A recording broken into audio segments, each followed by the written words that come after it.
बोलती पुस्तके. ज्यांना वाचनाचा नाद त्यांना बोलती पुस्तके घाली साद. आमचं चॅनल सबस्क्राईब करा आणि सबस्क्राईब करायला इतरांनाही सांगा. नमस्कार श्रोते मित्र हो. बोलती पुस्तके सादर करीत आहे लेखिका शुभांगी भडबडे लिखित कादंबरी मृत्युंजयाचा आत्मयज्ञ. प्रकरण 14. मातृतुल्य येसूवहिनींना शिरसाष्टांग प्रणिपात. विनंती विशेष. आज आम्ही तुला आमचं मृत्यूपत्रच पाठवत आहोत. मृत्यूपत्र हा शब्द ऐकताच तू दचकशील. मनात म्हणशील, हे अभद्र विचार तुम्हाला सुचतात तरी कसे भाऊजी? हे शब्दच कसे चरचरत जातात हृदयात. बॅरिस्टर होऊन येणार आहात आणि मग माईसह तुमचा यशस्वी संसार करायचा आहे आणि तुमच्या अभिनव भारताचे विस्कळीत होऊ पाहणारं कार्य सावरायचं आहे. अशावेळी ऐन तारुण्यात तुम्ही मृत्यूपत्र लिहिताच कसं? आणि लेखणी आहे, बुद्धी आहे म्हणून काहीही लिहायचं का? बदला ते अगोदर.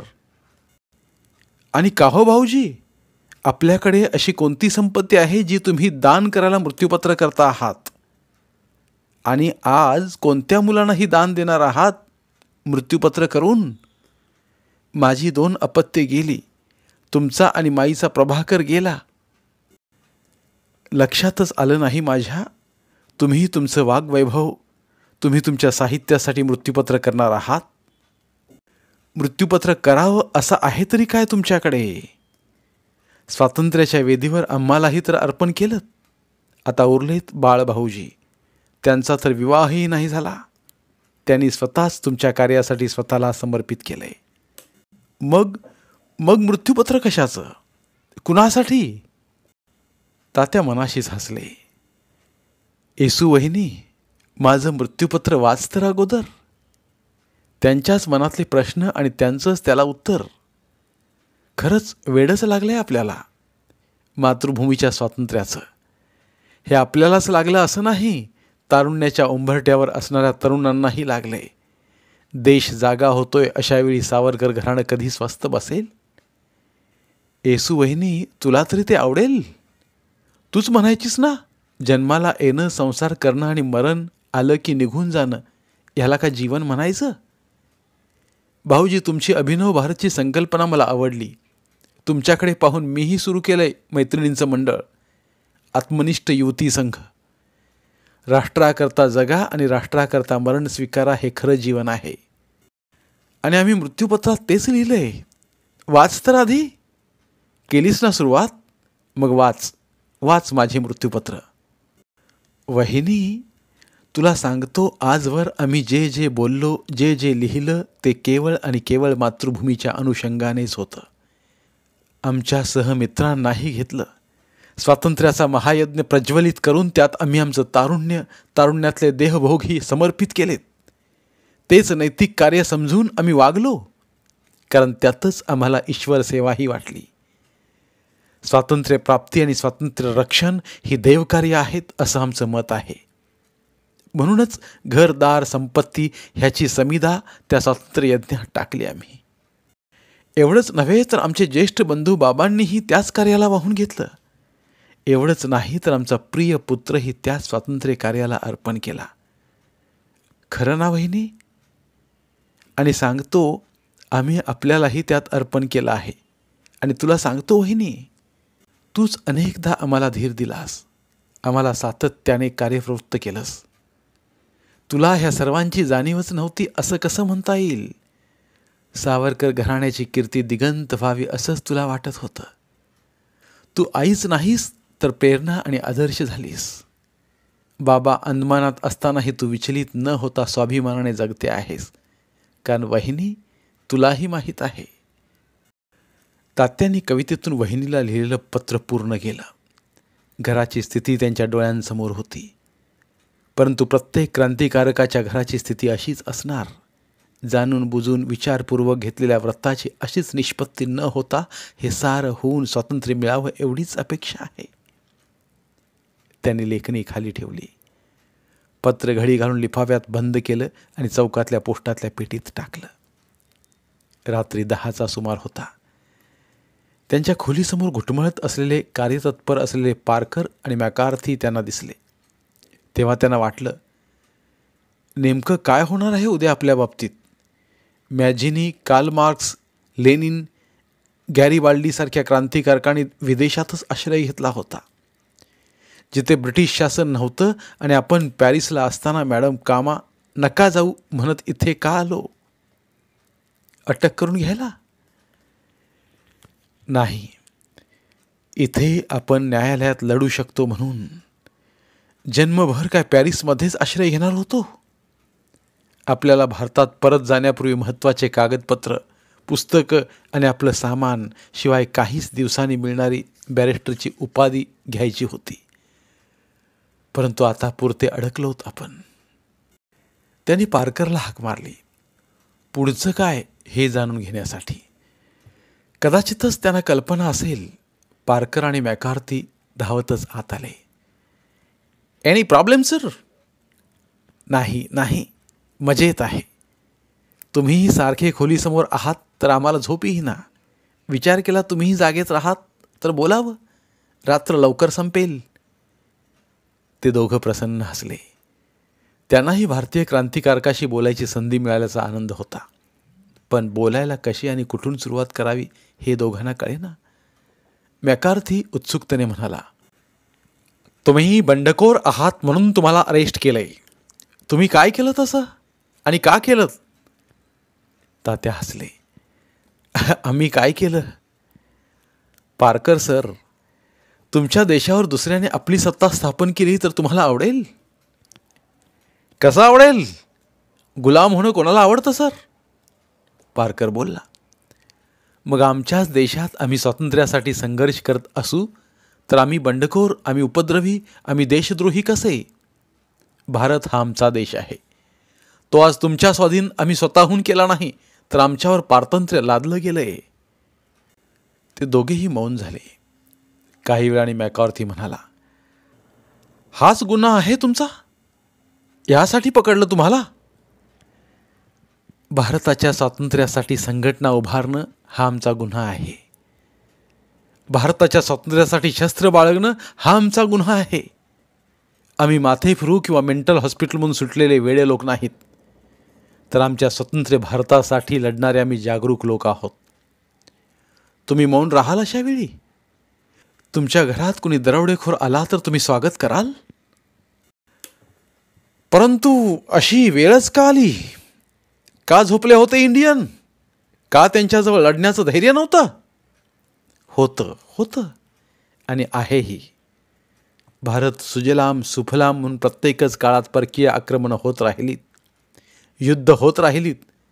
आताही हे युद्धच चालू आहे. परंतु एक दिवस निश्चित येईल की भारत स्वतंत्र झाला असेल. होईल आमचा भारत स्वतंत्र. तोवर अनेक समिधा यज्ञकुंडात पडलेल्या असतील. आमचा भारत. आणि त्यांना गहिवरूनच आलं. नुकतेच आजारातून ते बरे झाले होते. मॅडम कामा पॅरिस सोडून जाऊ नका असा आग्रह करीत होत्या. पंडित श्यामजींच्या डोळ्यांत पाणी आलं होतं. तुम्ही लंडनला गेलात तर कदाचित पकडले जाल. भारतात गेलात तर कठोर कारावास होईल. तुम्ही पॅरिसला राहावं. तुम्ही गेल्यावर इथली संघटनाही विस्कळीत होईल. प्लीज प्लीज जाऊ नका. भावना इतक्या ओथंबून आल्या होत्या की शिक्षा झाली तर झाली, परंतु भारतात परत जायचं. कुठलाही पुरावा नाही. झालीच तर पुण्यात तुरुंगात ठेवतील. निदान भेटता तर येईल. परत आता काय? तात्या मौन झाले. डोळ्यांतून नकळत 2 अश्रू आले. त्या 2 सार्जंटांना ते दिसले. पार्कर म्हणाला, प्लीज टेक केअर. आणि ते दोघे बाहेर निघून गेले. इतकं भावनाविवश व्हायला नको होतं. आता स्वतःच्या गळ्याभोवती फास लावावा तसं झालं. इथे कैद म्हणजे गळफासच. निदान भारतात तरीही कैद असायला हवी असं त्यांच्या मनात आलं. सकाळ झाली तसं त्या दोघांनी त्यांना लंडनच्या पोलीस ठाण्यात नेलं. काही वेळ शांततेत गेला. पोलीस कॉन्स्टेबल आल्यावर त्यांनी विचारलं, तुमच्यावर पकड वॉरंट होता. गुन्हा कबूल असेल तर माफीचा साक्षीदारही होऊ शकाल आणि इंग्लंडमध्येच केस चालली तर आम्ही काही मदत करू शकू. परंतु पकड वॉरंट का? सावरकर, तुमच्यावर 2 आरोप आहेत. कर्झन वायली आणि जॅक्सनच्या हत्येचे सूत्रधार तुम्ही आहात, आणि दुसरं म्हणजे तुमच्या घरात आक्षेपार्ह मजकूर सापडला म्हणून. तेवढ्यात फिवियस अय्यर आले. कॉन्स्टेबलनी त्यांना सॅल्यूट केला. त्यांनी शेवटची वाक्य ऐकली होती. ते तात्यांना म्हणाले, सावरकर, इथे प्रश्न विचारून काहीही लाभ नाही. कोर्टात आपलं मत मांडू शकाल. आणि अय्यर तात्यांना बाजूला घेऊन गेले. म्हणाले, इथल्याच कोर्टात केस चालली तर तुम्ही सुटाल याची तजवीज आम्ही केली आहे. वर्ल्ड मासिकाचे संपादक गाय अल्ट्रेड यांच्या सहकार्याने सावरकर संरक्षण समिती स्थापन केली आहे. त्यासाठी पंडित श्यामजी कृष्ण वर्मा यांनी भरपूर आर्थिक मदत केली आहे. इतकं आमच्यासाठी? तुमच्यासाठी नाही सावरकर, आमच्यासाठी. तुम्ही आम्हाला हवे आहात. तुमचे विचार आणि तुमची स्वातंत्र्याची आकांक्षा आम्हाला हवी आहे. तात्यांना काय बोलावं कळेना. कृतज्ञतेने त्यांचं मन भरून आलं. आता आपल्यावर खटला चालणार नाही असं त्यांनी गृहीत धरलं आणि ते निर्भय झाले. परंतु त्यांनी असं का गृहीत धरलं कोण जाणे. कदाचित विवियस अय्यर आणि वर्ल्ड हे वृत्तपत्र, मॅडम कामा, श्यामजी कृष्ण वर्मा असे अनेक जण संरक्षण समितीत असल्यामुळे असावं असं त्यांच्या मनातून त्यांना वाटलं. मार्चचा अखेरचा आठवडा. ते साध्या कैदेत असताना त्यांचे वकील रेजिनॉल्ड वॅगन यांनी त्यांना जामीन मिळावा असा अर्ज दिल्यावर आता हे काम रेंगाळणार हे लक्षात येताच पोलिसांनी तात्यांना बिक्स्टनच्या कारावासात ठेवलं. सावरकरांचा खटला हिंदुस्थानात नेण्याऐवजी इंग्लंडमध्येच चालवावा अशी वकिलांची मागणी इंग्रज सरकारला होती. इंग्लंडच्या बो स्ट्रीटवरून त्यांना बिक्स्टनच्या कारावासात नेलं आणि त्यांना आठवलं मदनलाल धिंग्राला फाशी देण्यापूर्वी 8 दिवस इथेच ठेवलं होतं आणि तात्या फाशीच्या आदल्या दिवशी त्याला इथेच भेटायला आले होते. मदनलाल म्हणाला होता, मला केवळ चिमूटभर भारतभूमीची माती हवी. ती माझ्या खोलीत आहे. माझ्यावर हिंदू धर्माप्रमाणे दाह संस्कार करावेत. तात्यांचं मन भरून आलं. पोलिसांच्या कडेकोट बंदोबस्तामुळे ते काहीच करू शकले नव्हते. मदनलाल, तुझा आत्मा मुक्त झाला नसणार, परंतु तुला सांगतो की भारतात गेल्यावर आम्ही तुला भारताची माती तुझ्या प्रतिमेसमोर अर्पण करू. आमचा इलाज नव्हता. क्षमा कर आम्हाला. आणि त्याबरोबर मदनलालचं मुक्त हसणं, मुक्त राहणं, मन मोकळं बोलणं आठवलं. दिसायला सुंदर, तरुण आणि श्रीमंतीचं तेज त्याच्या मुखावर होतं. ह्याच कारावासात त्याला फाशी दिली होती. तात्यांना मदनलालची तीव्रतेनं आठवण झाली. तशीच अंदमानच्या काळ्या पाण्याची शिक्षा झालेल्या बाबांची आठवण झाली. कुणीतरी त्यांचं वर्णन करताना सांगितलं होतं, स्वर्ग आणि नरक ह्या 2 गोष्टी आपण पाहिलेल्या नसतात, परंतु अत्युच्च आनंदाच्या क्षणी आपण स्वर्गसुखाची कल्पना करतो आणि अत्यंत यातना, व्यथा, वेदना देणाऱ्या घटनांना नरकाची उपमा देतो. अंदमानचं हवामान खूप वेगळं आहे. समुद्राने वेढलेलं हे द्वीप आहे आणि रॉस आयलँडवर प्रथम हे कैदी ठेवले जायचे. 1857 पासूनच ह्या बेटावर नेण्यापूर्वी क्रांतिकारकांना पुन्हा परत येताच येऊ नये म्हणून समुद्रातच कैद्यांनी भरलेली नाव बुडवली जायची. काही कैदी रॉस आयलँडवर नेले जायचे आणि रॉस आयलँडमध्ये राहूनच कैद्यांनी स्वतःसाठी अंदमानाचं कारागृह बांधलं. आज ते शब्द आठवले आणि त्यांचा जीव व्याकुळला. बाबांना नेलं असेल ना कारागृहात की बुडवलं समुद्रात? ह्या कल्पनेने ते थरारले. कसंही करून भारतात गेलो तरच आपल्याला सत्यस्थिती कळू शकेल. ह्या कारावासातून सुटका करण्याकरता पळून जाणं हाच मार्ग त्यांच्या पुढे होता आणि हेच ज्ञानचंद वर्माने त्यांना भेटायला गेल्यावर सांगितलं. सावरकर, इथून निष्ठायचं. तुमच्या जागी दुसरी तुमच्यासारखीच व्यक्ती इथे राहील. आम्ही सर्व त्याच्या शोधात आहोत आणि तसाच दिसणारा वीरेंद्रनाथ चट्टोपाध्याय आहे. त्याला विचारतो, तो तयार होईलच, परंतु यासाठी इथल्या पोलिसांना पटवावं लागेल. आम्ही उगाच आलो पॅरिसमधून. आम्ही चुकच केली ज्ञानचंद. मागचं जाऊ द्या सावरकर, आता पुढचं बघूया. खरं तर पॅरिसला काही दिवस थांबला असतात आणि शांत झाल्यावर गेला असतात तर कदाचित उद्या लोकांनी आम्हाला भेकड पळपुटा म्हटलं असतं. लोक कुणाला नावं ठेवत नाहीत. आपण जगलो तरच कार्य करू शकतो ना. सर्व कामं भावनाभरात करून चालत नाहीत. तुम्हीच सांगितलं ना, शिवाजी महाराजांनी वेळ येता 27 जिंकलेले किल्ले दिलेच ना परत. तात्या काही बोलले नाहीत. देवाच्या हातून चुका होतात. आपण एक सामान्य माणूस आहोत. त्यांनी स्वतःचं समाधान केलं आणि स्वतःशीच ते हसले. भगूरच्या वाड्यातल्या कुलस्वामिनी समोर आपण प्रतिज्ञा घेतली स्वातंत्र्याची. त्याच देवप्रतिमावर मुंग्या चढताना पाहून ह्या कसल्या देवप्रतिमा, मुंग्या दूर करण्याचं कार्यही त्यांना करता येत नाही. त्या दिवशी देवमंदिरात पाल दिसली. तिला पाहून शहारे आले आपल्याला आणि देवप्रतिमा स्तब्ध होत्या. त्या दिवशी देवाची निष्क्रियता पाहून देवत्व नाहीच हा ग्रह झाला. कधीतरी बाबांना आपल्या मनातील खळबळ सांगितली तेव्हा ते हसून म्हणाले, विनायका, अरे ह्या चांदीच्या पितळीच्या मूर्ती घडवल्यात कारागिराने, पण त्यात प्राण ओतलेत आपणच त्यांच्यात देवत्व निर्माण केलंय. प्रत्यक्ष न पाहताही आपण त्यांना कल्पनेने साकार केलंय. देवत्व ह्या मूर्तीत आहे, देवत्व माणसात आहे. ज्या ज्या ठिकाणी तू आत्मीयतेने पाहशील तिथे तुला देवत्वाचा, दिव्यत्वाचा साक्षात्कार होईल. आणि मग वेड्यासारखा आपण एकेका वस्तूकडे पाहू लागलो. देवत्व ही भावना आहे. तिचा साक्षात्कार जेव्हा झाला तेव्हा त्या निराकार शक्तीच्या साकार प्रतिमा दिसू लागल्या. सृष्टीत देवत्व असण्याची जाणीव झाली. एक दिवस संध्याकाळी अंगणातल्या आंब्याच्या झाडाखाली पुस्तक वाचत बसलो असताना हाताला लागलेली माती झटकताना त्या काळ्या मातीचा स्पर्श मातेच्या ममतेचा वाटला. ह्या मातीत आपली आई मिसळून गेली आहे. अनेकांच्या आया बहिणी नातेवाईक मिसळले आहेत. ही माझी माती आहे. ही भावना इतकी अधिक दृढ झाली की नकळत त्या मातीवर झोपून घेतलं. मातीचा गंध, मातीचं आपलेपण जाणवलं. ही माझी माती, ही सर्वांची माती, ही माझ्या देशाची माती. माझा देश, माझा देश. आणि त्या भारत देशाची एक अप्रतिम प्रतिमा नेत्रात समोर आली. आजही ती प्रतिमा तशीच आहे. सुदृढ बांध्याचा, परम तेजस्वी, सकल गुणमंडित आणि ललाटावरची भाग्यरेखा, अधरावरचा हास्य असलेला परम पवित्र पुरुष. दिसली ती श्यामल वर्णाची, ऋतुगंध ल्यालेली, लावण्यवती, सृष्टीचं वैभव अंगा खांद्यावर मिरवणारी प्रगल्भ माता. तात्या भानावर आले. कुठून कुठे गेलो होतो आपण? अगदी बालपणीच्या गावाला.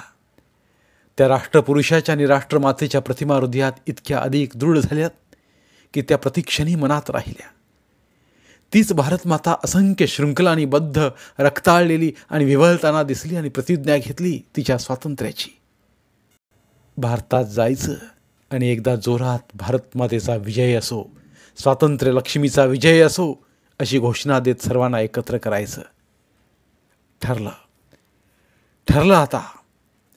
त्यांना आठवलं, एकदा त्यांनी त्यांच्या कॉलेजच्या मित्रांनी ठरवलं, पर्वतीवर जाऊन एकदा स्वातंत्र्य लक्ष्मीची जय असं म्हणायचं. मग कुणीतरी म्हटलं, आपण शिवाजी महाराजांच्या सिंहगडावर ही गर्जना करू. आणि ठरल्याप्रमाणे 20 स्वातंत्र्याच्या भावनेने झपाटलेले तात्यांचे मित्र सिंहगडावर चढून गेले आणि पहाटेच्या त्या सुरम्य वेळी एक साथ म्हणाले, स्वातंत्र्य लक्ष्मीचा विजय असो, भारत मातेचा विजय असो. त्या घोषणाने अवघा परिसर दुमदुमला. मनातून प्रचंड ऊर्जा निर्माण झाली. शिवाजी महाराजांचा विजय असो ही घोषणा देताना प्रचंड शत्रुसेनेशी आपल्याला लढायचं आहे याची जाणीव झाली. प्रचंड ऊर्जा, आत्मविश्वास आणि कार्यशक्ती घेऊन ते परतले होते. तो विलक्षण अनुभव प्रत्येकाच्या मनात खोल रुजला होता. भारतात जायचा हा विचार मनातून दृढ होत असला तरी व्यावहारिकदृष्ट्या भारतात जाणं योग्य नाही हेही कळत होतं. आपल्यावर सरकारचा अनुग्रह झाला तरच सुटण्याची शक्यता नाही. नाहीतर आग्र्यातून शिवाजी महाराजांनी पलायन केलं तसंच आपल्यालाही पलायन करावं लागणार हे निश्चित. परंतु आमची स्वातंत्र्याची कळकळ, तळमळ आणि आर्त व्याकुलता भारतवासियांना जाणवेल का? आमचा आत्मा तळमळतोय स्वातंत्र्यासाठी. हे स्वातंत्र्य कधी मिळेल असं आम्हाला झालंय. असंच सर्वांना वाटायला हवं ना. प्रत्येकाच्या हृदयात आपल्या मातृभूमीच्या बद्दलची आर्त व्याकुलता प्रत्येकच काळात असायला हवी. ह्या काय सांगायच्या गोष्टी आहेत. जाणवायला हव्यात भारतमातेच्या कथा, व्यथा आणि वेदना. ज्ञानचंद वर्मा दुसऱ्या दिवशी त्यांच्या भेटीला आला होता. ज्ञानचंद म्हणाला, सावरकर आयरिश क्रांतिकारकांची मदत मिळवण्याचा प्रयत्न करतोय. तुमच्या जागी वीरेंद्रनाथ बसेलही, परंतु एकनिष्ठ इंग्रज अधिकारी तुमच्यावर बारीक लक्ष ठेवून आहेत. अशावेळी त्यांना विनवणी करणं, आमिष दाखवणं सहज नाही. त्यापेक्षा ज्या दिवशी तुम्हाला न्यायालयात नेण्यात येईल त्या दरम्यान त्या पोलीस व्हॅनमध्ये तुम्ही अगदी शेवटी बसायचं. चौकाचं नाव मागून सांगतो. त्या चौकातून पुढे गेल्यावर गाडीसमोर क्रांतिकारक बॉम्ब टाकतील. तुम्ही पटकन दार उघडायचं. आम्ही सारे बाजूलाच असू, तुम्हाला सोडवू. त्यापूर्वी व्हॅनचं दार उघडायचं. ह्यात रिस्क अवश्य आहे, परंतु सांगितलेल्या सूचनांचं पालन केलं तर तुम्ही अवश्य मुक्त व्हाल. आत्मविश्वास तुमच्याकडे आहेच. ज्ञानचंद किती स्नेह करता आमच्यावर. सावरकर, तुम्ही भारत देशावर जितका स्नेह करता त्याहून अधिक स्नेह आम्हा सर्व क्रांतिकारकांचा तुमच्यावर आहे. तुम्ही आमचा ध्वज आहात. त्या ध्वजाला राखण्याचं कार्य आम्ही करतो, एवढंच. ज्ञानचंद, खरं तर असं करावं असं आमच्या मनात देखील येत नाही. उद्या लोक आम्हाला भित्रा पळपुटा म्हणतील. सावरकर, लोक दोन्ही बाजूनी बोलतील. तुम्ही चांगलं केलं तरी चांगलंच म्हणतील अशी शाश्वती नाही. आणि एक विचार करा, लोक काय म्हणतील याचा विचार केलात तर तुमचा जीव जाईल किंवा दीर्घकाळ कारावासात पडावं लागेल. तुमचं हाती घेतलेलं कार्य महत्त्वाचं आहे की तुरुंगवास. तात्या काही बोलले नाहीत. ज्ञानचंद वर्माच पुढे म्हणाला, तुमच्या शिवाजी महाराजांचे गनिमी कावे तुम्हीच मला सांगता ना. हाही एक गनिमी कावाच आहे. वीरेंद्रनाथ तुमच्याऐवजी तुरुंगात बसला असता, परंतु ती योजना सफल झाली नाही. आता ही योजना सफल करू, मागे हटू नका. ज्ञानचंद वेगवेगळ्या पद्धतीने त्यांना समजावून गेला आणि काहीच वेळाने VVS अय्यर आले. तेही म्हणाले, सावरकर, आपल्याला स्वातंत्र्य हवे आहे आणि आपल्या ध्येयाप्रत जाताना अनेक घातपात होऊ शकतात. आणि तुम्ही तर वयाच्या 15व्या वर्षांपासूनच स्वातंत्र्याचा ध्वज घेऊन निघण्याची स्वप्न पाहिलीत. रणाशिवाय स्वातंत्र्य मिळत नाही. तसंच प्रत्येक वाटेवर धैर्याची परीक्षाच द्यावी लागते, हे तुम्ही जाणताच. दोघंही आपापल्या परीने समजावून गेले होते. पटत नसलं तरी पटवून घ्यावं लागलं होतं. मनावर विलक्षण दडपण आलं होतं. मदनलाल धिंगराप्रमाणे एखाद्यावर गोळी झाडून ह्यातून मुक्त व्हावं. परंतु लगेचच विचार आला, संघटन ही शक्ती आहे. ती आपल्याला पुरवायची आहे, वाढवायची आहे. सकाळी उठल्यावर त्यांना सांगण्यात आलं, आज 10 वाजता तुम्हाला न्यायालयात नेणार आहोत, तयार राहावं. ते मनाने तयार झाले होते. न्यायालयात गेलो तर बोलण्याची संधी मिळणार होती आणि सुटल्यास भारतात जाऊन एकदा सर्व संघटन करून सांघिक उठाव करता येणार होता. सध्या महाराष्ट्रात उठावाची आवश्यकता आहे आणि नेतृत्वाची गरज आहे. तयारी काय करायची होती असं त्यांना प्रथम वाटलं, परंतु लगेच लक्षात आलं, मानसिक तयारीची खरंच आवश्यकता आहे. त्यांनी यश अपयश दोन्ही गृहीत धरलं. सुटलोच फॅनमधून तर फ्रान्स, आणि नाही तर इथेच खटला चालवावा लागणार. VVS अय्यर तो लढवतीलच. पोलीस व्हॅन आली होती. पुढे 4 पोलीस, मागे 4 पोलीस, अशी एक तुकडी पोलीस व्हॅनपर्यंत गेली. 2 पोलीस, ड्रायव्हर आणि तात्या बसतानाच दाराजवळ बसले. व्हॅन निघाली. परंतु ज्ञानचंद आणि अय्यर यांनी खानाखुनासहित दिलेला नकाशा त्यांनी पाठ केला होता. परंतु त्यातली एकही खून त्यांना दिसली नाही. तेव्हा सहज विचारावं तसं त्यांनी विचारलं, हा मार्ग कुठे जातो? अर्थातच न्यायालयात. ते गप्प बसले पाहून पोलीसच म्हणाला, ज्या मार्गाने कालपर्यंत जायचं ठरलं होतं तो मार्ग आज आत्ता जायच्या वेळी बदलायला सांगितला. का कोण जाणे? तात्यांच्या लक्षात आलं, आपण दिलेल्या नकाशाचे बारीक बारीक तुकडे करून कचरापेटीत टाकले होते. कदाचित ते तर उचलले नसतील, ते बारीक तुकडे जोडले तर नसतील. परंतु हा मार्ग असफल झाला होता. त्यांना सोडवायला आलेले निराश झाले असतील. परंतु जे घडायचं होतं ते घडलं होतं. न्यायालयात त्यांच्यावर आरोप ठेवण्यात आले होते. त्यांच्यावरच्या आरोपांचं खंडन पुढल्या तारखेला करण्यात येणार होतं. न्यायालयातून ते परतले होते. दुसरा प्रयोगही फसला होता. इजाबिजा असफल झाले होते. आता पुढचं काय ते ठरणार होतं. हा खटला तसा लांब लांब चालणार होता. पुरावे शोधून सिद्ध करायला विलंबच लागणार होता. रात्री त्यांना कळलं की एक पोलीस व्हॅन नकाशाप्रमाणे मार्गावर गेली होती. परंतु त्यात तात्या नसल्यामुळे आयरिश क्रांतिकारक निघून गेले होते. तात्या आता मनातून अस्वस्थ झाले होते. कारण हा खटला इतक्या सहजासहजी संपणार नाही हे आता त्यांना कळलं होतं. तारकावर तारका वाढत होत्या. कुठलाही निकाल लागत नव्हता.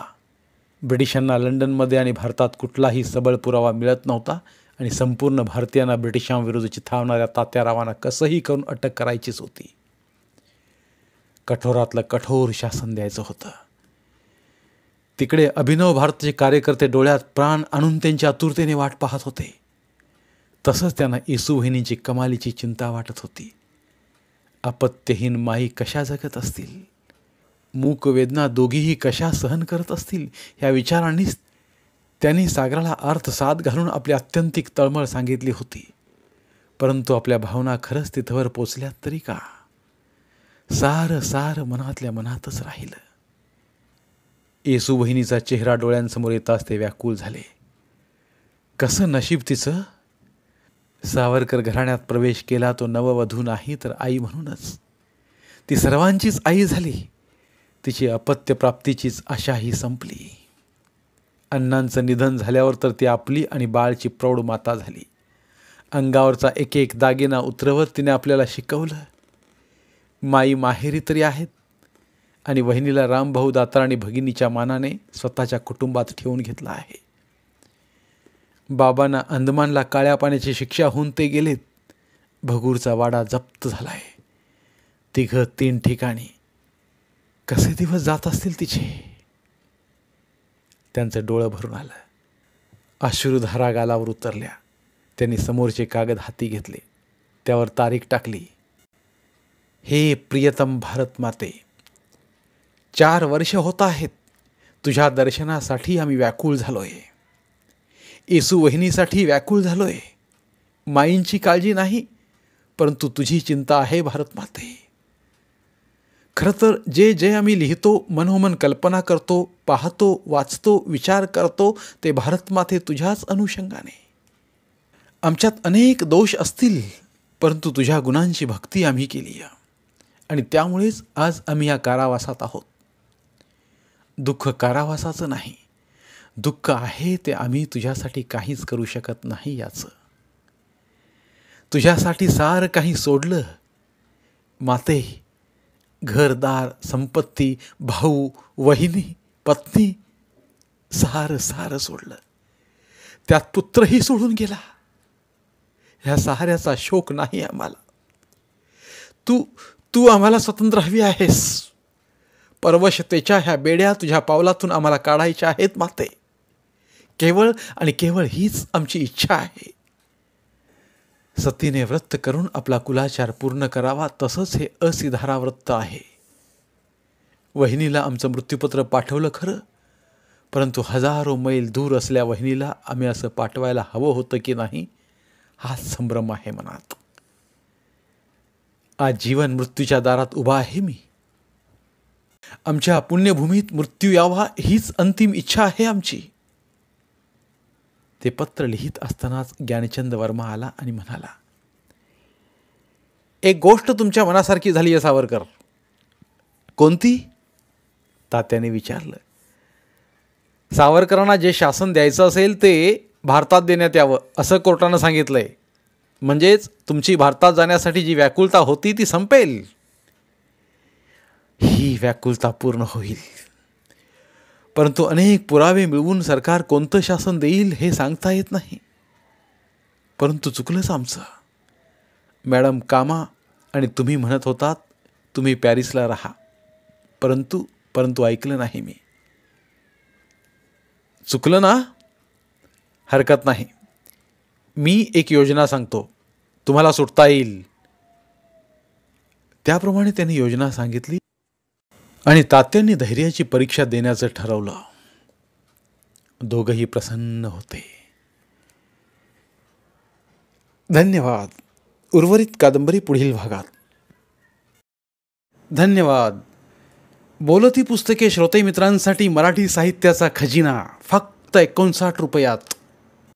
फक्त 59 रुपये माफक फी भरून आमच्या साहित्यरत्न या चॅनलचे सभासद व्हा व भरपूर मराठी ऑडिओ बुक्सचा आस्वाद घ्या.